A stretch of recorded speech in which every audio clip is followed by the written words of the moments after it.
நெற்றியில் ஒரு வெள்ளைக் கோடு அல்லது 3 கோடுகள். அது வெறும் சாம்பல்தானா, இல்லை அதற்குள் ஒரு பெரிய தத்துவம் இருக்கா?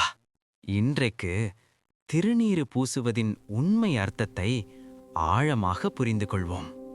திருநீறு என்பது எரிந்து முடிந்ததின் சின்னம். அக்னியில் எரிந்த பின் எல்லாமே சாம்பலாக மாறுகிறது. அந்த சாம்பல்தான் எல்லாம் நிலையற்றது என்பதை நினைவூட்டுகிறது.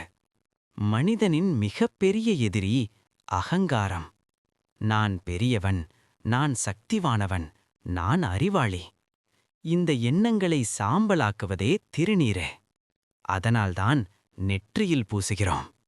அகங்காரம் உருவாகும் இடமே நெற்றி.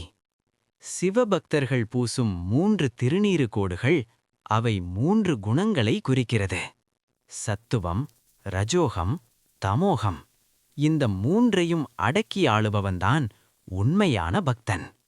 பிறப்பு, வாழ்க்கை, மரணம்.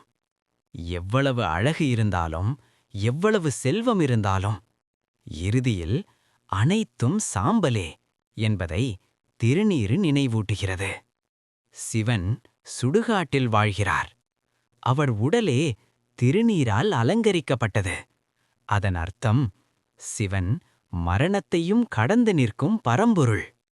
திருநீறு பூசும்போது மனம் அடங்குகிறது, சிந்தனை தெளிவாகிறது. அதனால்தான் யோகிகள், சித்தர்கள் திருநீறு பூசினர். சிலர் சொல்வார்கள், இது வெறும் பழக்கம் என்று. ஆனால் உண்மை என்ன தெரியுமா? திருநீறு என்பது ஒரு தினசரி நினைவூட்டல்.